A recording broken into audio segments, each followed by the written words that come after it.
Votre bulletin d'information communale, BIC.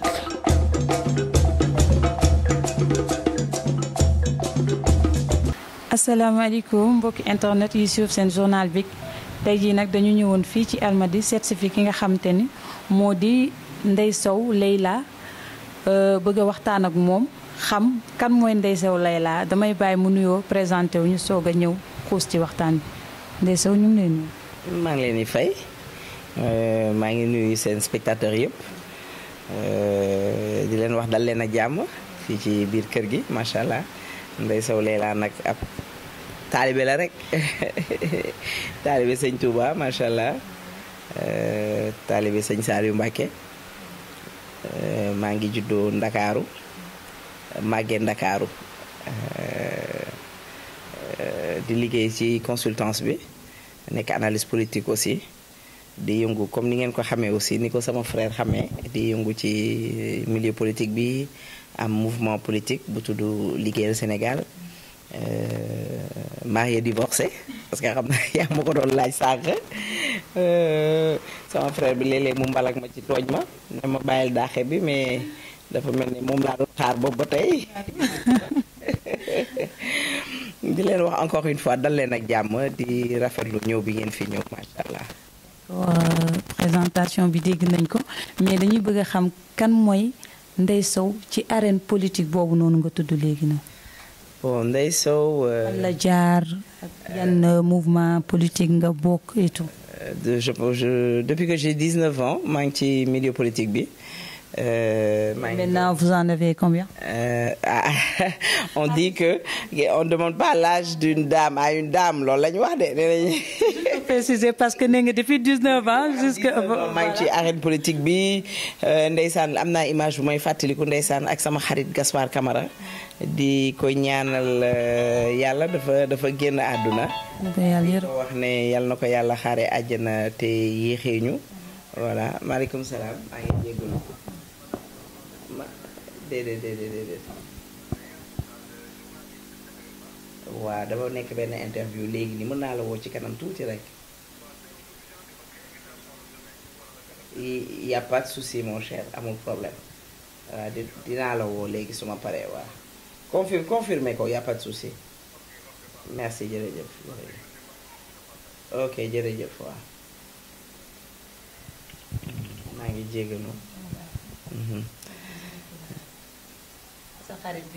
Ahmadou Gaspard Camara ñoo daan ànd di politique mu yoroon papam yoroon parti bu ñuy wax Force Nouvelle ñu daan ànd ak papam on a fait BCG Convaincre avec Tanor on a fait AFP avec Moustapha Niasse on était toujours avec le docteur Camara aussi dafa génn àdduna moom tamit papa ji mais ñi ngi fàttaliku benn jour bu ñu waree dem Kaolack ñu fanaanee baal ba bës set war a dem Kaolack war a jógaat ci instant bi ñu tëddee rek la ñu war a jógaat pour dem Kaolack maa ngi ñëw di bobbali point E ñu may laaj lu la dal fekk dañoo fanaane baal bon bëgg-bëgg la benn je pourrais dire que c'est un choix j'aime bien faire la politique parler aux Sénégalais défendre di wane di nekk ci dëgg. amour la ci yow politique. Voilà, c'est une passion en fait je peux dire que c'est une passion moo tax chaque fois bu may wax damay wax jeunes yi ne leen politique du métier soit c'est une passion bi ngay am nga war a mën a xeexal sa dëkk xeexal citoyen yi développer sa dëkk nga xam ne lii bu ma ko waxee lu gën la wala lii su ma ko defee day mën a indi sama dëkk nga dugg ci mais pas pour nga def ko métier parce que je pense que du métier man sama conviction loolu la que la politique c'est pas un métier voilà. léegi tey mën nga ñoo wax yow lan mooy sa relation ak waa buntu bi parce que daan nañ la ci dégg. bon buntu bi c'est une coalition bien avant may dem buntu bi j'étais dans Jotna dans Sonko président c'était en 2019 comme législative yi ñuy def nii en 2017 ñun demoon nañ législative c'était avec nem si yàlla si Gaspard Camara mon ami mon frère Béranger voilà j'ai eu à faire aussi j'ai eu à être la responsable des femmes du PVD avec sëñ Modou Kara sama sëriñ sama xarit nit ku baax kooku yàlla na ko fi yàggal wéral ko macha allah saxal njaboot gi yàlla tas ñu ci barkeem muy nit ku baax sëñ Modou Kara. J'ai eu à être la responsable des femmes du PVD comme ni ma la ko waxee. Coalition Sonko président Sonko jot na voilà jot na local yi rek on était avec jot na en coalition avec Wallu ci lañ jógee foofu nag bi local yi jàllee ainsi de suite avec tout ce qui s'est passé on s'est retiré on a démissionné de cette coalition là. Et qu'est-ce qui s'est passé pour que vous démissionnez? Non xam nga jigéen fu mu nekk day metti je pense que j'étais la seule femme de la coalition jot na nekk fa xam nga jigéen moom defe naa xaw ma góor ñi dañoo ragal xaw ma bu ñu fa nekkee rek dañuy xëccoo man ci góor ñi laa gis di xëccoo ak jigéen yaakaar ne xëy na jigéen bi mën na am ñoom lu ñu mënta am voilà c'était un peu difficile quand même mais maa ngi nuyu ñoom Père Gora Fall ñu ngi fa woon ku mel ne Arona Touré voilà le président Mamadou Ndiaye aussi était là-bas voilà on était avec voilà des gens sympas quoi. Bon bi local yi jàllee nag on a voulu se retirer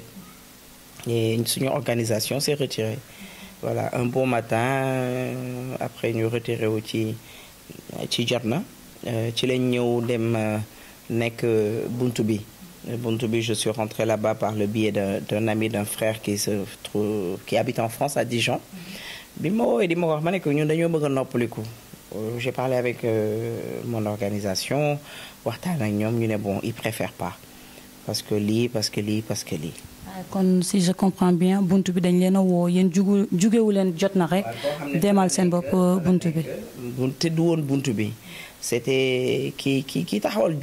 buntu bi moom union citoyenne buntu bi bi ñëpp di dégg voilà. mais bokkut ak buntu bi nga xam ne mën nañ ne ci ñi fa jiitu ci lañ bokk ñu indi ñu par le biais de mon ami et frère oncle bi may wax noonu il a insisté ndeysaan xam naa amoon yéeneem aussi parce que il n'est pas trop politique il sait pas c'est quoi de la politique et je pense que bu xamoon li fa nekk peut-être wala nu muy demee duñu fa yóbbu. lan moo fa nekk. non il y a rien c'est comme toutes les coalitions il y a toujours des problèmes il y a toujours day am chaque fois ay problèmes. Mais bon, peut-être bu nit ñi di ànd.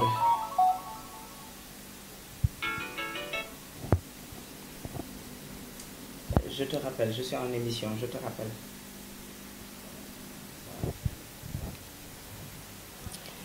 Comme ni may wax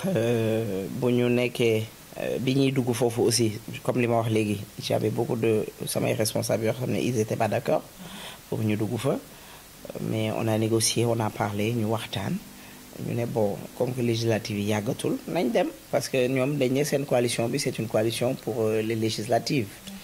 on était avec le président Ibrahima Mbow et comme vous le savez vous tous on vient de démissionner hier soir. En parlant de cette démission je vois que ni fan yii ni coalition buntu bi fait l'objet de beaucoup de bruit léegi tey jii nii est-ce que Ousmane Sonko amul dëgg ci seen kaw lim doon jiiñ opposition yi. xam nga dama daan dégg ñu naan opposition du xas opposition mais man j'ai jamais été d'accord sur ça et je pense que vous pouvez demander à mon frère Momar Dia que man je pense pas comme ça parce que c'est pas parce que opposition la rek que damay dox ci li la neex man je suis pas comme ça amul Bassirou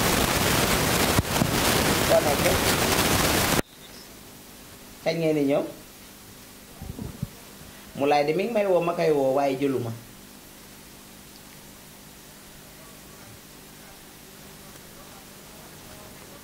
waaw wax leen ma ban heure rek ma xam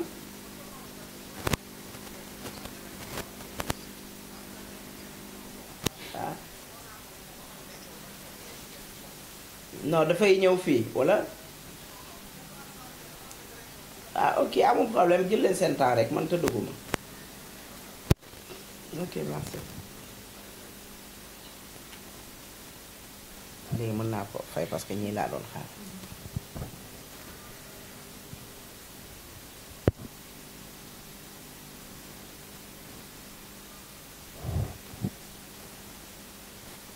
ak ci dañ ko waaye du dara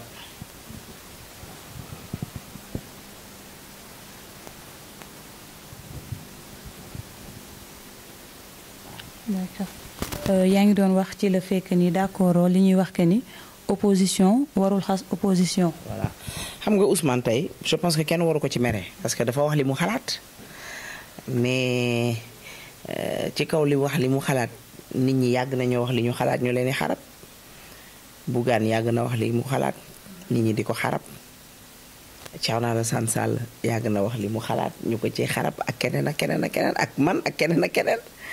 c'est pas parce que opposition bi def na lu bon waroo koo wax que opposition bi def na lu baax waroo koo wax wala waroo wax sa xalaat je pense que Ousmane Sonko bu tiimee opposition bi ne ñëpp Macky Sall la ñuy liggéeyal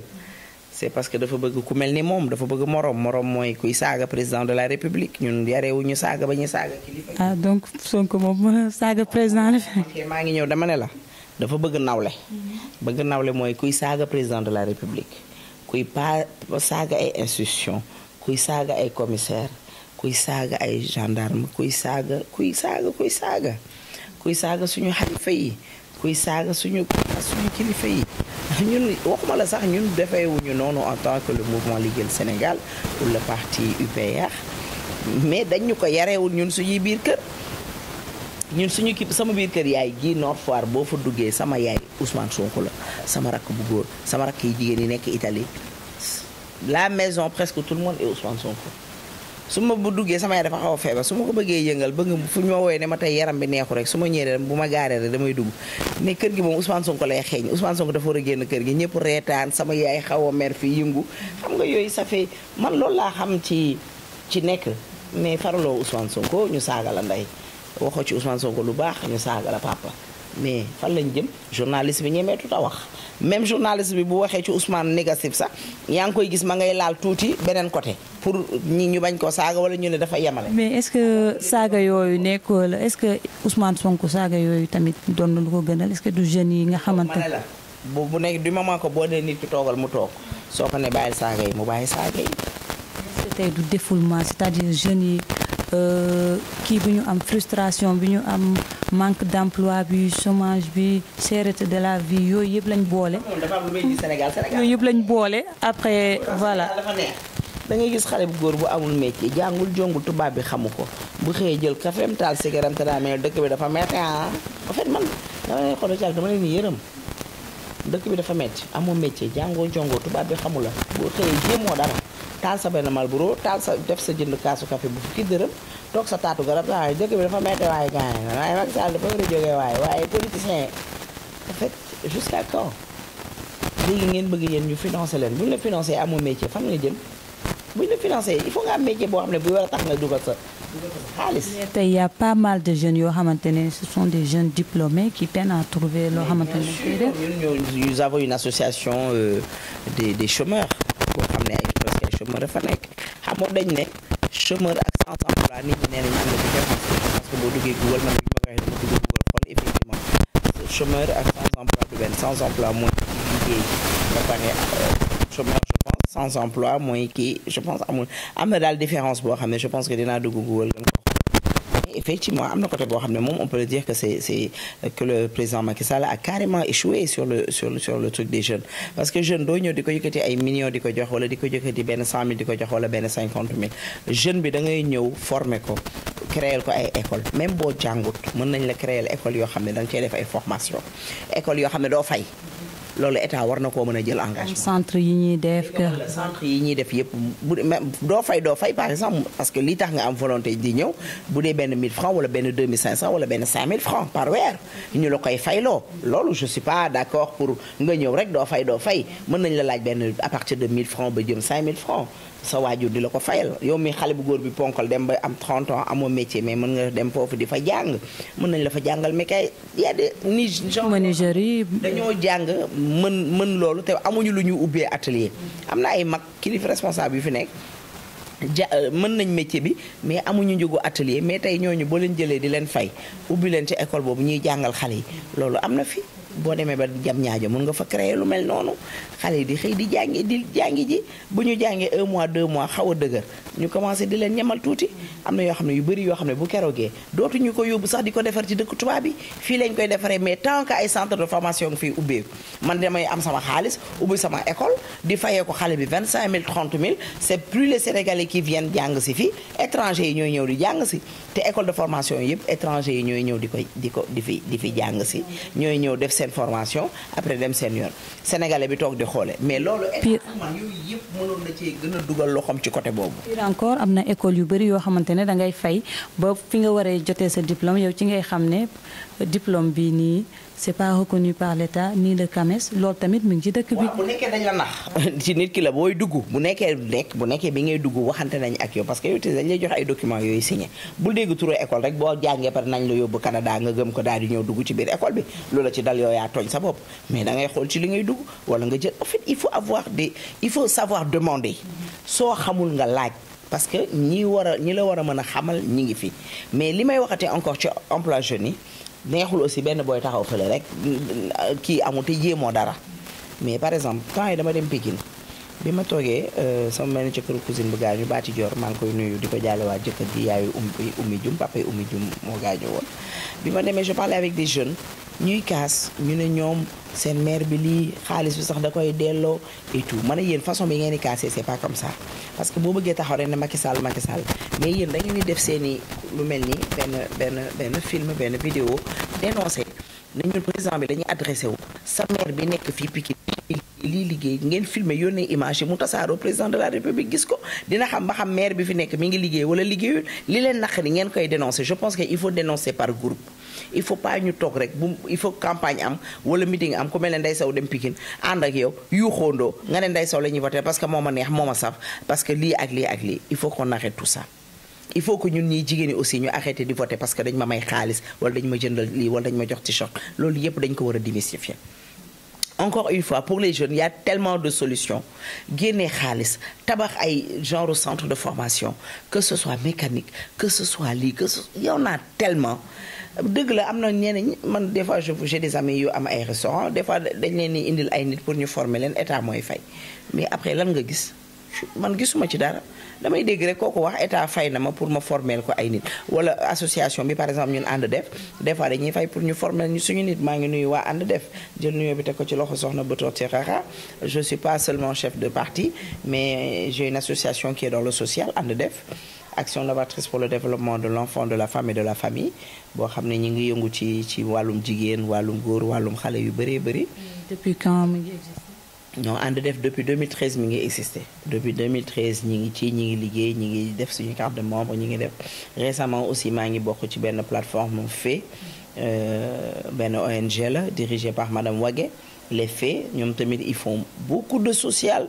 voilà ñi ngi ci lu ne ñi ngi international voilà jigéen ñi yooyu yëpp lañu soxla ñun tamit jigéen ñi par rapport à suñu organisation yooyu aussi war nañoo mën a xool nan la ñuy dimbalee jeunes yi ci seen njàng ci seen i formation ci seen i liggéey parce que chômage bi dañuy wax jeune aussi mais des fois di nga gis ko am 35 ans 40 ans amul liggéey na ba bàyyi wala li muy liggéey mënulu koo fajal këram mais nag aussi ñun Sénégal dañoo tuuti kii te suñu bët yi rëy de gis comme ça loolu fanweeri junne jël këru ñeen fukki junne xam nga loolu aussi il faut ñu xoolaat ko wax ko voilà. ku bëgg a vivre au-dessus de ses moyens. voilà loolu aussi dafa am fii ci Sénégal bëgg. est-ce que loolu yëpp tamit nekkul complexe moo ko indi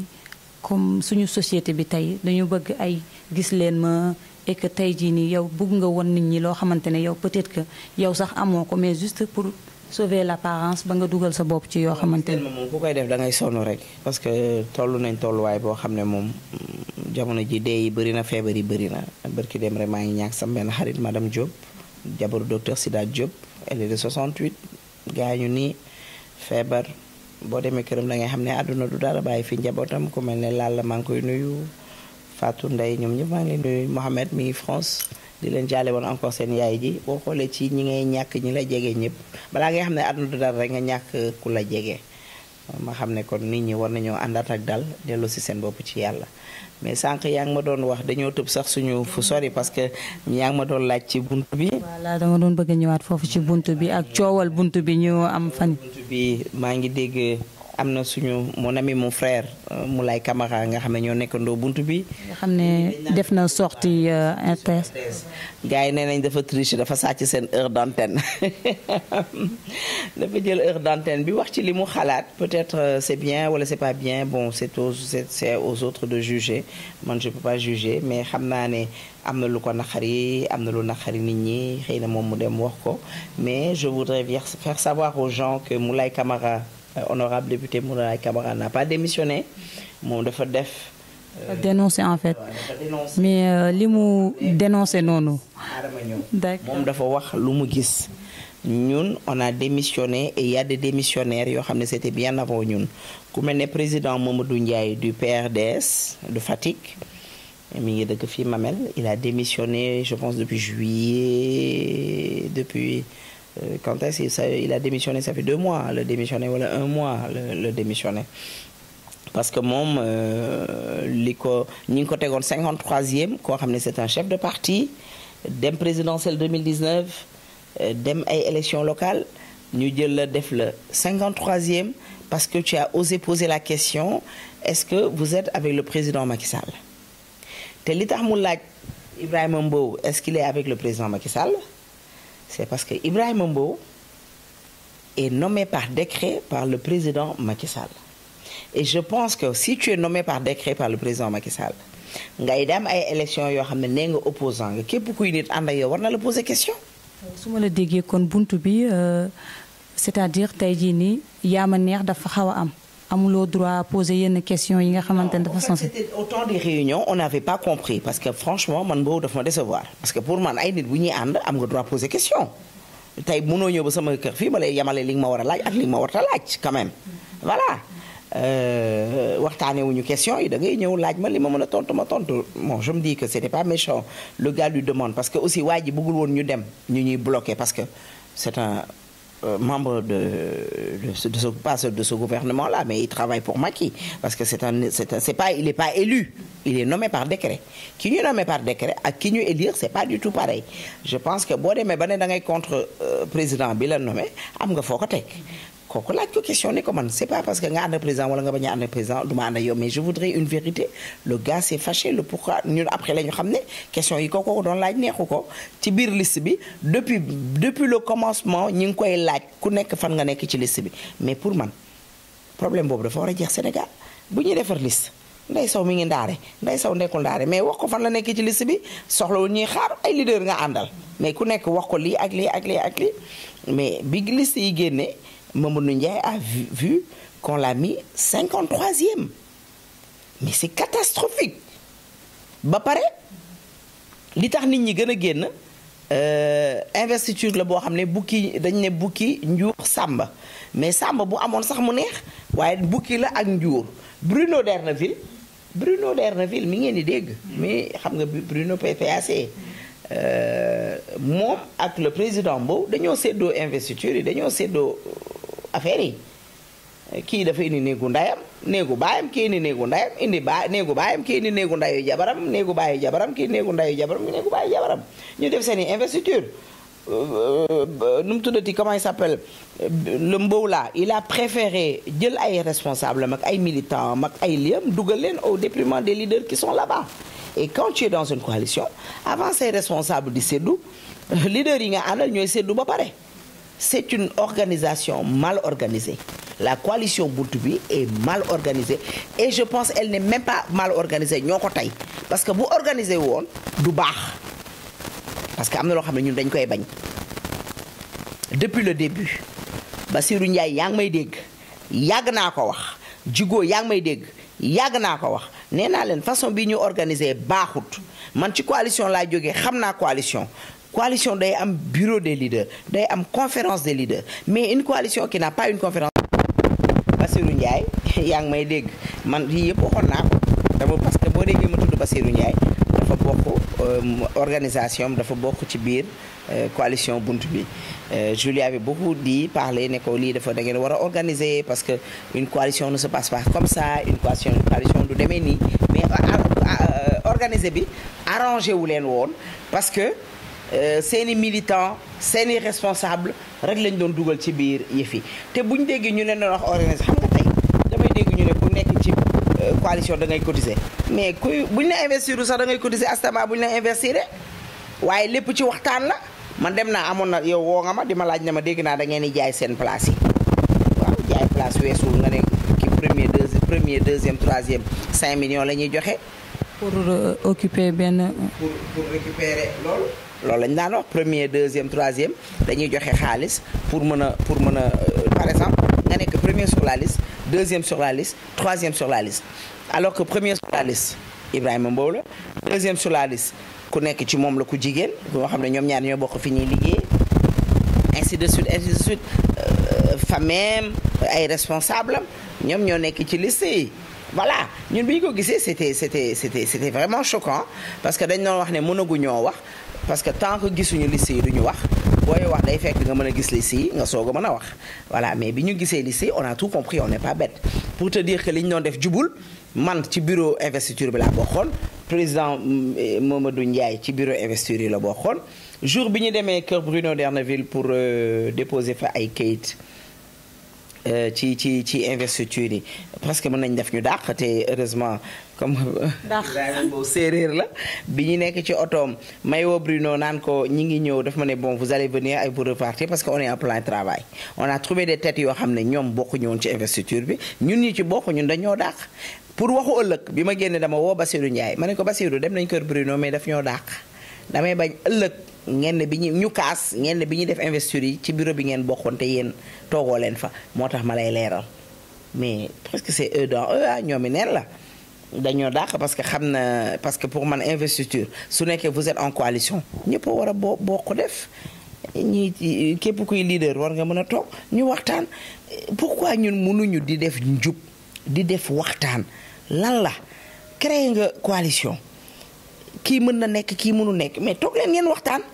bon Ndeye Sow on va te mettre ici diw on va te mettre ici wala on va faire ça si ça arrange Ndeye Sow mu toog su ko arrangé wul mu dem. donc su ma la déggee njuuj njaaj yooyu noonu yëpp am ci parti bi loolu moo leen frustré. xam nga damay dégg nit ñi ne moom dañ ko jox xaalis Macky Sall da ko jox xaalis man du ma wax lu ma xamut gisuma fu ko Macky Sall joxee xaalis fekkeewu ma yëguma tinuma sama bàmmeel Mbow jaralu ma ko sama bàmmeel Bruno D'erneville jaralu ma ko gisuma fu ko Macky Sall joxe xaalis dégg naa ay rumeur wóoruma bés bu ma leeree nii ma toogee ak yow wax ko nii laa koy toogee wax ko ku ma xam nag ku ne laa wax nii ma ko waxee nii laa koy waxee man kenn ci ñoom jaralu ma sama diggante ak sama borom wala sama tëraay bàmmeel mais dama ne la ci sama tëraay bàmmeel yii may waxee ni ñuy defee investiture bi c'est une investiture yaa ma neex maa fi ne maa fi toog maa fi dogal. mais loolu ñu gis ne li xew nii dafa xew ci dernière semaine tey jii li nga xamante ne moo di élection législative yi ñu jëm est-ce que tey loolu amul benn impact boo xamante ne bu négatif lay doon ci voilà yéen ñi nga xamante ne tey jii amoon ngeen yéene dem taxawal askan wi ci foofu ci assemblée nationale et que est-ce que amul tey ay tentative de récupération ci côté opposition bi c'est-à-dire yeneen leader wala yeneen coalition. xam nga mën naa am impact comme mënta am impact mënu ma wax pour ñeneen pour man maa mën a wax parce que on est 5 démissionnaires il y a une organisation mouvement bu tudd Pass-Pass il y a le président Mamadou Ndiaye il y a Aminata Kébé Bannakan sama honorable bu ñaawul boobu Patte d'Oie la nekk deuxième adjoint au maire de la Patte d'Oie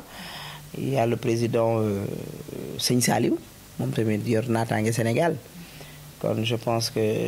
am lii ma wax nii am na lu mu leen ci laal lu leen ci naqari mais li ci des ñoom aussi bu keroogee bés boo leen toogee ñoom dinañ mën a wax on va faire une conférence de presse d'ici demain et après-demain comme ça ñu gën a mën a expliquer li nga xam ne moom moo xew ku ci nekk wax li nga xam parce que man li ma naqari xëy na naqariwul keneen parce que comme ni ma ko waxee léegi nii ku mel ne Aminata Bannakan nekk premier adjoint au maire ñoom ñu nekk dans l'international ñoo bokk ci biir coalition bi je pense que mënoon nañ leen a jox seen gëdd aussi par exemple man investir luñ ma kenn à part man investir luñ ma sama benn nit te pourtant am na ñu leen joxoon am beneen organisation bu ñëw suñu kaw ñu jël jox ko 24 investiture teg ko seen kaw teg ko suñu kaw ñun mais yooyu doo wax nit bu dofee bay def fi dofam nga dof ànd ak moom c'est tout doo wax da ngay toog di seetaan parce que seetaan a dàq ci ndaje. suñu mandat international il a fait ses bêtises il a fait ce qu'il a à faire ñun tamit on a fait ce qu'on a à faire c'est tout par rapport aux tentatives de récupération am na wala amul depuis lors que nit ñi xam nga Sénégal dafa neex Sénégal bu élection jotee ku nekk da ngay jéem a ñaawal sa morom pour ñu bañ ko voteel ñun demuñu fenn kenn xëccuñu kenn ñoddiwuñu dañoo xëy xool gis nga président Mamadou Ndiaye mii ma lay wax ma waxaat ko encore une fois bi muy démissionné du léegi waa pas-pas ñoo ñu njëkk a démissionné ñun mais comme que ñun ñëpp a ànd bokk suñu naxar ñu boole suñu collectif dóorandoo xàccandoo dóorandoo loolu kese fi nekk mais frustration yi yàgg na fi et je pense que du fi jóge parce que ànd moom noonu la ànd dafa neex bu naqaree ku ne dem sa yoon dafa neex ñu ànd joxoo ma lekk joxoo ma naan du sa xaalis du sa lay la du ma lay la suba incha allah bu ñu defee suñu déclaration de presse di ngeen dégg su nekkee am nañ récupération di ngeen dégg parce que je pense que dara du nëbbu voilà ñi ngi toog suñu coin def tranquille pour man c'est du pertement parce que des fois am na ñu may woon naa ma yéen a ngi lii investir et alors même bu nekkoon dañuy investir ñu nekk à la tête sax wala 2 sax te ñu war a doon député te demeewul ni mu war a demee sax dañuy dem parce que soxlawuñu loolu voilà comme ni may wax encore askan bi moo ñu intéressé askan bi moo ñu ñor Sénégal moo ñu ñor. askan bi moo leen intéressé askan bi moo leen ñor loolu am na solo dañ lay bàyyi rek nga tàggatoo ak mbokk internet di lay seetaan ak sénégalais yëpp di la laaj lan mooy sa dernier mot. li may wax mooy bu ndax xale yi dem jëli seen carte électeur à part xale yi sax ñëpp parce que gis nañ ne récupération carte yi dafa demeewul ni mu war a demee parce que des fois dañuy doxantu ci préfecture yi di xool te carte yaa nga fa ba tey carte électeur yi je pense que ni ñu ko defee tamit baaxul soit dañ ko doon def pour opposition bi ba ñëw je sais pas mais je pense que carte électeur mën nañu ko boole ak carte d'identité parce que am na ñoo xam ne tey mën nañoo tayal a dem jëli ji wala problème yi fi jotoon na am ci affaire carte d'identité yi carte électeur yi tere leen ñu dem jëli ji seeni carte voilà li may wax encore une fois sénégalais yi dem leen ngeen jëli seeni carte électeur dem voté ji en masse xool ki la intéressé nga sangu ba set dem voté ji tranquillement man daal loolu laay waxanteeg sénégalais yi ne leen nag di ñaan jàmm yàlla defal ñu jàmm àdduna jàmm alaxira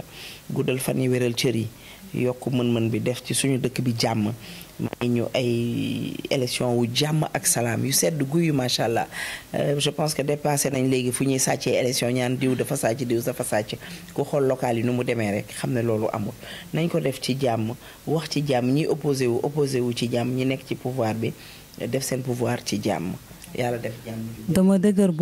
dëgër bopp nag nekkul pour mauvaise foi mais c'est juste que Tata Ndeye Sow dafa wax ni moom à l'âge de 19 ans ba léegi mu ngi politique et que loolu mu ngi sama bopp bi ce n'est pas voilà une dame duñ ko laaj âge am d'accord mais léegi intervalle lay laaj entre. non en fait je suis du 10 12 74 loolu moom c'est pas moi damay tooñ rek man moom j'ai pas ce problème là.